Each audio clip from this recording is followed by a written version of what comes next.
Hello, viewers, and welcome to another episode of Speechless. I'm your guest host, Will Connell, and tonight we'll be debating the issues that matter. Ready, set, speechless.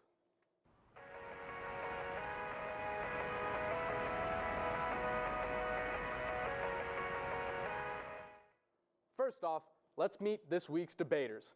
Let's go over to the McGorry Murderers. How you guys feeling tonight? We feel good. We have some interesting topics. I feel passionate about a couple of these, and we're looking forward to a good conversation. Yeah, Excellent. I'm excited. Excellent, as am I. Secondly, let's kick it over to Dini's Dinosaurs. You guys ready for some heated debates tonight? We've got our facts. We got married during the rehearsals, and I think Yes. we're ready for this. We're very Excellent. ready. Excellent. It was a great marriage. Let's get into tonight's first topic. Now, at this point, it's probably not a huge jump to assume that most people watching would donate every organ they have to keep Ruth Bader Ginsburg breathing for 4 more years. It would be a donation vital to the nation. Unfortunately, we already have a new justice in the works, and it is such a bad idea. Excuse me. Democrats have already vowed to filibuster his appointment, but as fun as this seems, is it a healthy precedent to set for the president? I mean, remember, it wasn't long ago when the near same thing happened to an Obama appointee. Debaters, is this type of halt an okay thing to do? Let's start with the dinosaurs. I think the best way to function and to be able to resist is through a functioning government. Yes, it's a great and romantic idea for the Democrats to filibuster this guy, but halting the government further is not going to paint a good picture for the Democrats, who are already under a lot of heat right now for all kinds of things they've messed up. But also, the government not functioning is just not a popular opinion. I don't want Gorsuch in there as much as the next guy, but I think stopping him from going in is not the way to go. Excellent point. You say that as if denying a Supreme Court justice is unprecedented. George W. Bush had Harriet Miers denied because she was a corporate crony. This guy should also be denied because he's a corporate crony. In multiple cases, he sided with corporations above the law. In fact, in his most infamous case, the Frozen Trucker case, he literally changed the letter of the law. He literally changed words in the law being discussed so that he could side with a corporation over a guy who left his payload as a trucker to drive somewhere so that he wouldn't freeze to death because the trailer was broken down. This man is a corporate hack and needs to be stopped at any cost. I don't disagree that he's a corporate hack. I just thinking stopping the government is not the best way to go about it. For over a year now. It's functioned with 8 justices as a rule before. It's functioned with more and less. That's simply not an argument. I think it's come to the point where I feel a lot of people just don't want to accept Trump as president and the rights that he has as a president. He made this decision, and it was his right, and at least it's some kind of common decency for us to accept it in a sort of way. But at the end of the day, it's like, okay, let's put a stop to this. People could be still rioting and protesting about Trump's presidency. What would be good of that at all? We've already established that the Democrats are within their rights to do this. The Republicans were out of their right. They literally disobeyed the law by not allowing Merrick Garland to even have a hearing. Neil Gorsuch had a hearing in which he proved how artfully he can dodge a question. So I think the Democrats are well within their right to say, we're not going to let this happen. And Donald Trump is perfectly capable, just as George W. Bush did, of picking a better candidate for the Supreme Court. Well, then Democrats have the right to say, I don't want Donald Trump as president with all the negative things he's done. We can't just keep on doing that. I would also like to point out, I wasn't talking about the Supreme Court not just functioning. I was talking about the Senate just filibustering and stalling forever. We've already had nothing happen in the Senate for a long time. And as much as I don't want Trump's laws to pass, we're not going to be able to get resistance through. You know, we're not going to be able to stop, the clean energy thing was revoked last week. Yeah. Companies can now buy our internet history. We need to also put a stop to these things, and we can't do that if we're twiddling our thumbs sitting on the Senate floor not letting this guy in. I don't like him. I don't think he should be there, but I don't think filibustering is the way to go about that. We need... If they don't filibuster, they'll lose the vote, and he will be confirmed. Well, 2 Democrats are going to vote for him. Shouldn't something be said about how Donald Trump actually picked somewhat of a regarded judge and not someone like Scott Baio or Ralph Macchio? I suppose, but just because the man is technically qualified doesn't mean he's a good choice. I just went over the reasons that his inhumane court dissent, even though every other judge sided with the truck driver. It's not. I don't see. I fail to see what is inappropriate about what the Democrats are doing. It's not unprecedented. People have done this before, and people have withdrawn Supreme Court picks. I have two things to ask you. One, do you really think that Trump is going to, after all the things he's already failed to do the last 2 months, he's going to give up on this one? And two, he gave up on the healthcare bill. Right, but that's all the more reason he shouldn't give up on this. Secondly, do you really? It's a choice.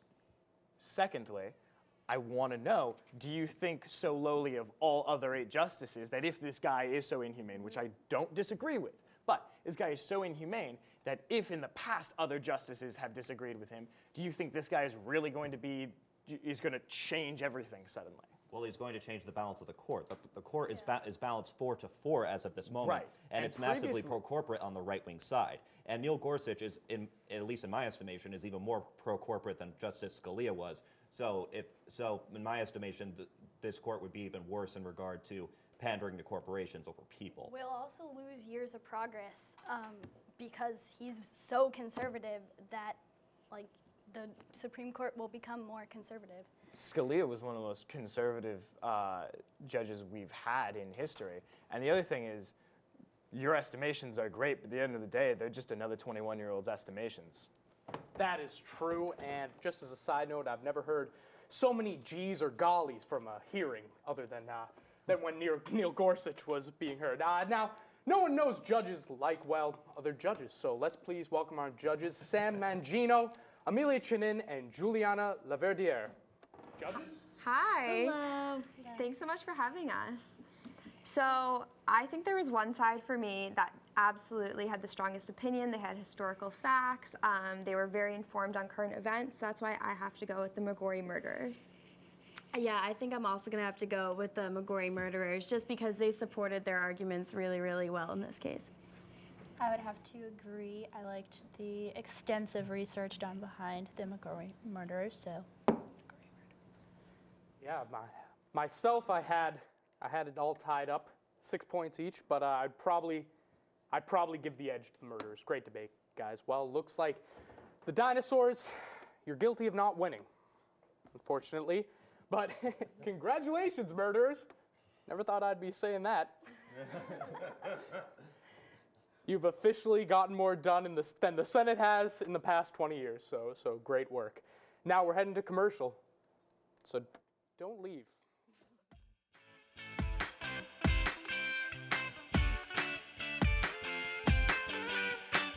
Welcome back, Emersonians. I'm Peyton Lewis, the host of the Evie-nominated and Evie-losing show, Common Agenda.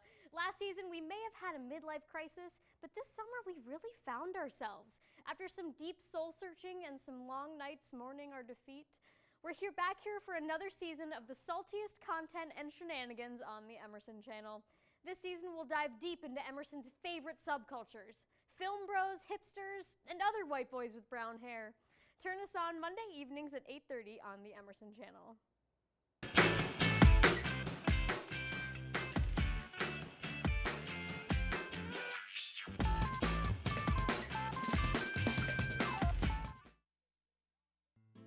Guys, I cannot have any more ramen. Yeah, this food is really disgusting.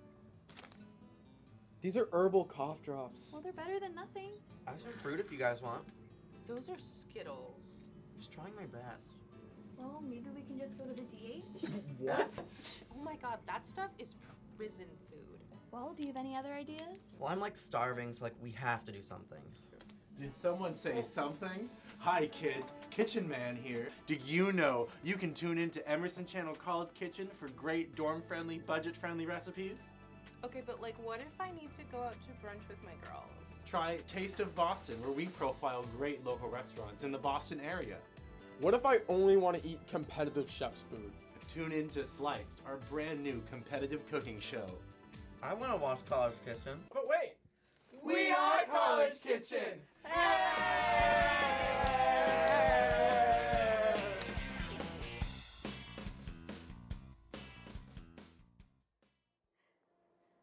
Welcome back to Speechless. Let's get started on our second debate. As summer starts to approach, most people are enticed by visions of beach days, iced tea, and neighborhood cookouts. But for Emerson students, our summer reminiscence tend to be more of a fever dream of applications. That means it's internship time. Except for a lucky few, the internships most students obtain will be unpaid, but many students use the summer as a way to earn money to support themselves throughout the year. To put it simply, people have careers to make money, but in order to get a real job, internship experience is required, which means free labor. Are unpaid internships valuable experiences that prepare students for their careers? Or are they part of an unfair system that severely limits career opportunities for those who can't afford to work for free? Now, murderers, you won the last debate, so I got to sauce it over to the dinosaurs. Please give us your statements. I mean, to start off, we'll start off with the most simple thing. It was in the top. It's too privileged to assume that students can just afford to spend an entire summer working for free. It's really expensive to go to this school. I know for one, my parents can't afford to pay for it on their own. I've got to start helping for that. They can't send me money for my living expenses, and they can't pay for me to live in the city that these internships are going to take place. We need to be paid for the work that we're doing. It's difficult to argue that just because it's expensive that the discussion is more about whether or not it's worth having them. Now we can have a debate about how we could support students who need financial aid, and I do think that this country needs to do more to help students with financial needs. But the internship matter, there have been programs proposed in Congress, most of them haven't passed, that propose to have like scholarships to pay for students to go to unpaid internships so that their parents don't have to support them. But in regards to unpaid internships, many great companies, like I worked at a YouTube channel while I was in Los Angeles, they would not get interns if they couldn't afford, if they had to pay them, because they're a YouTube channel, they're a small startup company. It was a great experience. I don't think I want to work there, but I learned a lot, and I certainly would regret not being able to do it in hindsight. So, and that's great.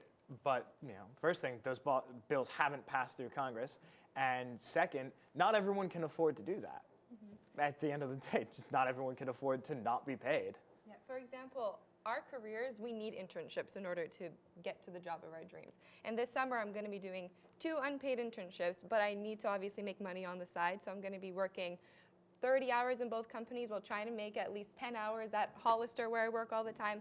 I'm not going to have a summer to myself at all. But do I want a successful career or just a fun summer? Obviously, I want a successful career. And there's so many internships. When I went to the internship fair, it's like, oh, we're unpaid, and you have to go to like Needham or Watertown or something like that. So it's just, we're doing so much work, which it is for a good thing. I mean, we can do extracurriculars at Emerson, but it's more important to get the internship experience. Most internships, you need 2 internships backing yourself up in order to get those.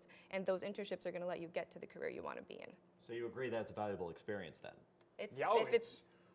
Unpaid internships are a valuable experience, but I don't believe that's what we're debating. We're debating if we should get paid for the work we're doing. Well, once again, the thing is, many employers for good companies can't afford to pay interns, and the internship is a valuable experience whether or not you're getting paid. It's a good transition from college into the workforce. You get to make a lot of connections. The point shouldn't be the money. It's an educational experience. It's an extension of college, and we can talk about this privilege thing all day. But by that standard, we should only be debating like whether or not you should be paid to go to college, which some countries do. We could have that discussion, but we're more talking about whether or not unpaid internships are worth taking.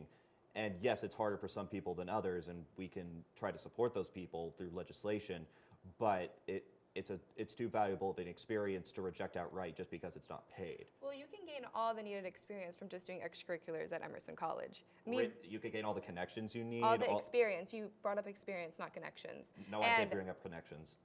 Well, there's something called Emerson Mafia, which is a lot of connections as you're well. Gonna make all the connections you need from people you met in college. In order to get to the internships, you need extracurricular activities. So you already need to have all this knowledge before you go into the internship. And then we're going to get unpaid for knowledge that we've already gotten, but we need to have more. And again, you're avoiding the point. We're not saying internships aren't valuable. Internships are incredibly valuable. What we're saying is that we should be paid not a fancy salary, not even a full salary, but a salary to sustain ourselves for food and living. I'm not trying to go to Vegas I shouldn't have on a had salary. my last internship. That's they not cannot afford what to pay we're me. saying. They cannot afford to pay me. Then period. you can find an internship that can. We're saying that more internships should be paid. I'm sorry if that YouTube startup can't afford to pay you, but I'm sure that a lot of the companies that do have interns can afford to pay What if I want them. to work at a YouTube channel? Then you can do that. But on the whole, this isn't about you or me specifically. We're talking about tons of people. Not everyone wants to work at a YouTube channel. And this summer, the internship that I'm getting, I almost didn't get it because they wanted college credit, which means on top of that, I would have to pay like the $4,000 to take the Emerson class. But I made some kind of agreement with them when they're like, okay, we'll just be unpaid altogether. So What does that have to do with anything? it can also mean that you pay money for that internship, even though it's unpaid, if they require college credit, like most internships. Yes, but you can also get a job during the school year. A job's not going to give you that stuff that you need. But it's like also longer. You can get a part-time job during the school year, which can make money, so you can do internships during the summer. Heated debates all around. I love the personal connections. It's pretty close on my scoreboard, but let's pass this one over to our wonderful judges. Which team do you think will get paid this summer? Judges? So I currently have an unpaid internship, but I think that Dini's Dinosaurs had the most reasonable argument, and maybe I should give it up now. Wow. I'm also going to say Dini's Dinosaurs because their points about socioeconomic status differences really hit home for me. I'm going to have to say McGorry's Murderers because I think everyone should put in the work before they get paid. Yeah, PT over here is a stalwart. He gets it down, but I got to give it to the Dinosaurs too. Great work. Looks like the Murderers are going to be stuck doing the office coffee run while the Dinosaurs are getting stuff done. Well, I know I'm not getting paid enough for this job. Let's cut to commercial and make some money off of advertisements. We'll see you. Lauren, what are you doing? I'm getting ready to host Good Morning Emerson, of course. Good Morning Emerson? What's that? It's the best morning show ever that's on Tuesday and Thursday at 9 a.m. Wow, how can I work on this? Yeah, let's get going.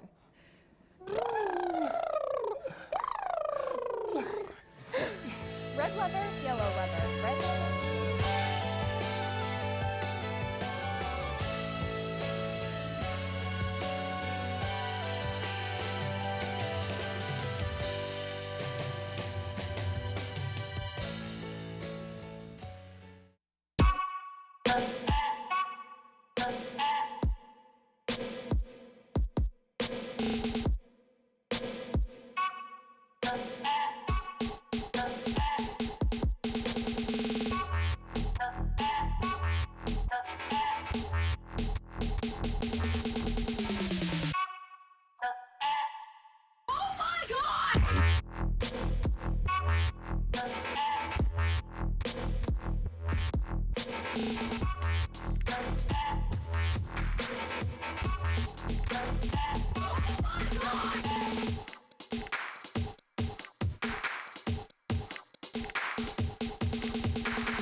Well, here it is, folks, the final debate of the night. Will the Murderers be allowed to kill again, or will the Dinosaurs stay extinct? Let's find out. I think those are both very negative things. Class registration stresses people out by just the thought of it. Class registration involves going through all your credits and seeing what you will need to take next semester and hoping to God that you don't get an 8 a.m. Whew. But our topic today will focus solely on Emerson's class registration. For a quick sum up, Emerson class registrations open at 7 a.m. at 2 different times, depending on your credits. And at that time, it's just a mad dash for whoever can register their best schedule first. Debaters, is our class registration process outdated and overly stressful? Should class registration be moved to a more reasonable time, or should the fastest clickers get the best topics? Let's see what our teams think. Murderers. Now, we think that the system is horribly outdated. It inherently favors, we were talking about privilege before, it inherently favors people with faster internet and better computers, and it favors people who just happen to have the talent for clicking mouses quicker. I don't want to give the favor to people who are good on Twitter. There's a new system that some colleges are trying. I'm not going to bother with the technical term, but it's called instant runoff registration. What you do is you register in advance the classes you would most like to take. You rank your schedules in terms of which you would prefer, and then they put it in a computer, and an algorithm is used to figure out who needs classes the most, who has the most right to this or this class, and after this is all filled out in advance, you're given a schedule. The same basic result comes out of it, but it's far less stressful. You don't have to get up early, and there's far less issues with people not getting classes that they need to graduate. So I think that the system is definitely in need of updating.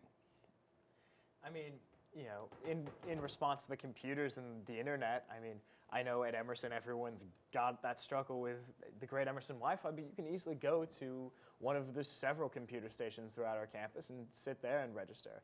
Getting up at 7 a.m. is just the sacrifice. Those are slow computers, my friend. Well, then use your own. I mean, there's only so many options we have, but, you know, beggars can't be choosers. Getting up, getting ready for this schedule, knowing what you need to do, that is part of what makes a good student. Yeah, it sucks, but that doesn't mean we shouldn't do it. Yeah, but sometimes there are classes that people need to take to be able to graduate, and they might not get into them because they're a very popular class, and so they might not be able to register for it in time, and then they won't have this class that they need to graduate. And so that is problematic, which is why this system is a better idea. I mean, that system still has those, you know, the inherent flaws of if it's a popular class, a lot of people want to take it, and a lot of people still need it. I do know that the Emerson registrar will work with students who are like, I need this one class to graduate. And I wouldn't change under the system. You could, in theory, change things. It's just that it has an algorithm instead of a messed up system where whoever has the fastest internet gets what they want. I know dozens of people who've had to go to stressful meetings at the registrar in order to get the classes that they need to graduate, as in to make sure that they don't have to spend an extra semester here just for one class that filled up too quickly. Well, their preferences for some people might be, oh, the dire class that they need, but for a lot of people would be, wow, I just really love this class. I'm not in dire need of it, but I'm just going to put it up in the preferences list. And then someone who probably actually did need it could get it taken away. So it's just, I think that it makes more sense that if someone is truly willing to make their education the fullest that they can, they would already know, they would prepare this a long time before instead of having last minute changes or not getting the classes that they want. If I know there's a class I need to take, that'll be the first class I go to. Because when I went to the Castle program, I know people who try to do that and they don't get the classes they want because they fill up so quickly, and they have to have meetings with people in order to get it's more stress than we should have to put on Emerson students. We already all work ridiculous hours. We're practically famous for working every hour of the day. It's ridiculous that we have to use this outdated system. Also, freshman year, we got our classes chosen for us, like they picked them based on our choices, and that worked fine for everyone, and people took the classes that they actually needed to take, and so that would be a way that this system would work. Well, if you're going to say, oh, we have so many hours needed to do, we're so busy, this and that, that's life. So we're going to get used to deadlines, like 7 a.m. we need to do these things. And if everything's chosen for us, what are we going to learn from that? We're going to learn to become an adult, wake up at 7 a.m. and get a registration done. I'm not done. When I went to the CASA program, I made sure that all 4 of my classes were gen eds. If I had one class that I had to take that was useless, I wasn't going to go to the CASA. 110%, I told my mom that. And because there's 90 Castle people over there, they're expanding the program. Those people don't even have to wake up at 7 a.m. They have a normal time to do it. So if the time is the issue or anything, it's not even that much of a problem for Castle people and other students. And the other thing is, you know, if we move it at a different time, no one's got classes at 7 a.m. But once 8 a.m. hits, there are classes. When did we argue that? You talked about the time. To say heated debate would be an understatement, all right? Let's stop right there. Let's see how some people on the street register with this topic. Am I right? Bring it to the street. Thanks, Brooke.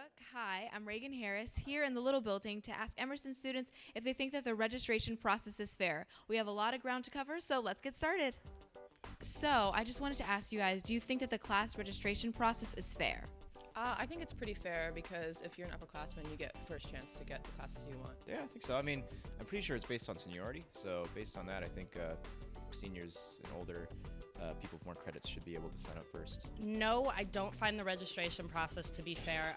As an Emerson athlete, I feel that a lot of times we get sort of the dregs of the process, and it kind of puts a dent in our scheduling for when we have games, when we're supposed to have early classes, but then we have later classes, and it kind of mixes up the whole practice schedule. I mean, fair is like kind of a catch-all term, I guess. I mean, it's difficult. I mean, you have a lot of students trying to do to access the server at the same time early in the morning, so there's been like technical glitches before, but it's definitely something that I think you have to do your homework on.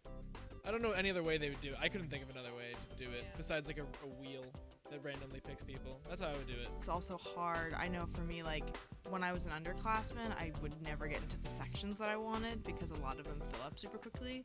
So I think if we want it to be more fair, we either have to, like, have more sections of classes or make it a more, I guess, democratic process. So with this, do you want this wheel to be put in place as of now? Like, It'd be a giant wheel in the center of campus, and then everyone would have to go up and spin it. And it'd be like, yeah, it'd be a giant wheel. It's like a game show, kind of? Bigger than that. Confetti? Yes, no? If you get a good spot in registration, there would be confetti and music. So we heard lots of opinions. Be sure next semester to look for the big spinning wheel at registration. We have to take a quick break, but we'll be right back on Speechless. Hi, I'm Aaron Kinigsberg, host of EIV's The Dish. Tune in every Friday for your chance to see what kind of bow tie I pulled out of my closet today.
Maggie, did you print out the scripts?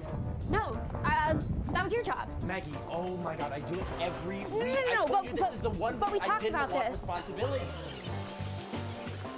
Okay, I need to pick my wedgie. Oh my god, look, they got us slushies.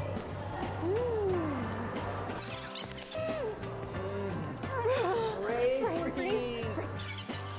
Oh my god, we're here. He's queer. Now get used to it. Come on, give me my mic. Mic me. Hi, I'm Christian Mudrick. And I'm Maggie Morlap. And you're watching Real Reactions. On the Emerson channel. Welcome back to Speechless. It's the moment you've all been waiting for. Will the murderers be convicted, or will the dinosaurs be reduced to simply fossils? Let's see what our judges have to say. Judges? So I know that class registration was definitely the most stressful part of my week, for sure. That 7 a.m. wake up time is not very fun, but I hadn't really put a lot of thought into like changing that whole process, so I came in with an open mind to this debate, but by the end of it, I think I have to go with Dini's Dinosaurs. Yeah, well, I think both teams brought up some really valid arguments, but I will say that Dini's Dinosaurs had some great counter arguments, so I will vote for them as well. I personally have not registered for classes yet, so I'm genuinely worried that I will not be getting the spots that I would like. So I'm going with McGorry's Murderers. Heated debates all around, and it seems pretty obvious that the murderers just had no class. Surprise. This win goes over to the dinosaurs. How are you guys going to celebrate? Honeymoon. Honeymoon, yeah, honeymoon. Excellent, excellent. Excellent work. It was a pleasure being here today on Speechless, and that's all for today. Tune in next week for more riveting debates. Stay speechless, everybody.